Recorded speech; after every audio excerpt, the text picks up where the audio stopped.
So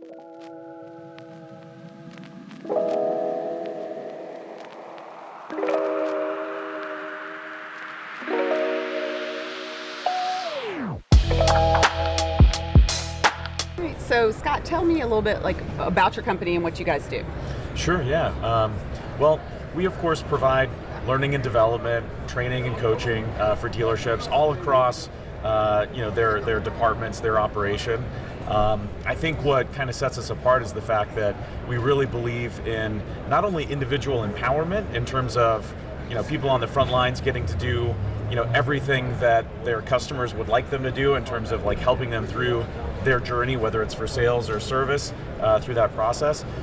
We really like for them to know how important it is that they get to connect with people on a human level, and that they get to really own that experience in terms of building a relationship and having it go well beyond just a transaction, right? Yeah. Okay. And do you do mostly in-house training, or is it virtual? So it's a little bit of both, and actually Scott is our director of training, right? So it's a little bit of both. We will come to the dealership, but the majority of the training that we do it's live, virtually led training. So it's more interactive than some. Okay. So meaning they have scenarios of the customer's going to do this, and what's your reaction to that, and training those type of scenarios? Sure. And there's a lot of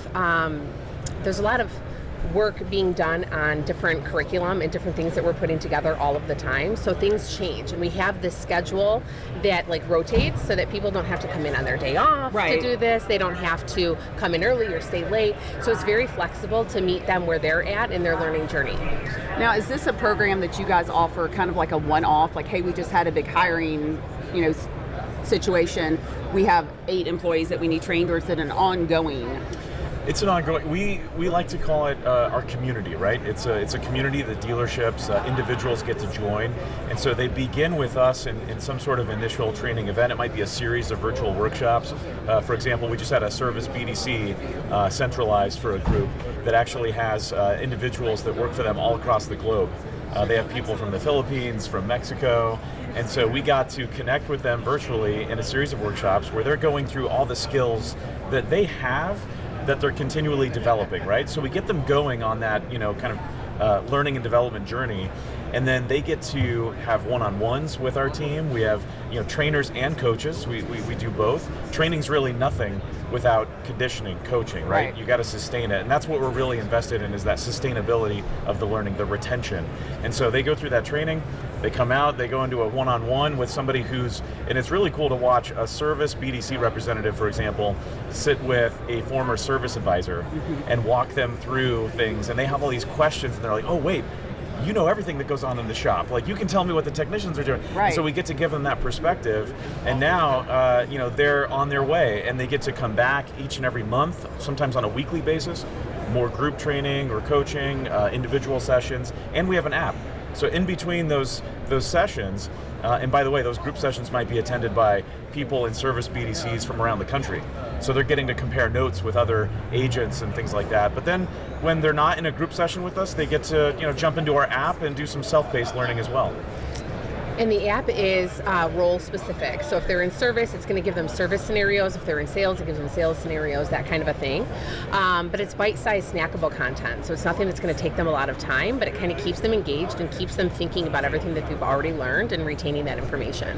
Do you get your training material from each individual dealership? A dealership says, well, my training process is this, and these are the questions, or do you guys create that content and it's kind of universal? That's a really good question. We always, anytime a new dealership joins our community, our favorite thing is to learn everything we can about them. What makes them special? How are they already, standing out in their market? What are their brand promises to their local community? And so we kind of, ingest all of that, and then we infuse our training with those things. On top of that, all of our training is based on this skill set that we all have, all of the top performers have in automotive retail. And those skills are, of course, universal, and so they apply to every aspect of the relationship with customers. And so it's a combination, and it has to be, right? It's like, okay, what makes your dealership special? Because we're dealing with brands, right? Like, the manufacturer has their brand, the dealership has theirs, and then so does the individual person. Even, I think, somebody in a BDC, for example, the customer is either going to really love who they're talking to or not, and so why not just give everybody that empowerment to be able to make that happen? Right, different personalities. Absolutely, that's all about, and we focus on that, right? And so in the initial conversations when we partner with a dealership, we run an ESIQ pulse survey. It's anonymous, and what it does is it kind of gauges the culture of the dealership as a whole right now and where things are at, because sometimes that uncovers KPIs the dealership doesn't even know they had, and issues that they didn't even know they had. So we start with that, and that kind of gives us an idea, and then our community architect team will meet with the leadership team at the store and talk about their KPIs. What are they looking to improve? And every 90 days they have another meeting and discuss whether or not our training has helped, which it has, increase and better those KPIs. So there's the accountability piece there. Who is your main contact at the dealership? Where is your sales point? We have we work in teams of 3. So we have a community architect who will work with somebody who Lindsey has brought into our community as a regional sales director. The community architect will interface with the executive leadership at the store per rooftop, right? And then we have a community trainer and a community manager. The community trainer, of course, is there just facilitating those events, live virtual events all the time. The community manager, of course, is helping to make sure that every member is making the most of those opportunities, getting those events on their schedule and also booking those one-on-one coaching sessions. And so, we've got that kind of tiered approach to where our dealership's frontline associates, they have us in the community to work with, and then there's somebody who management is talking to as well to make sure everybody's getting the most out of it. Okay. Yeah. Well, thank y'all so much for taking time out of NADA and talking with us. Yeah, thanks. We appreciate it. Thanks for having us.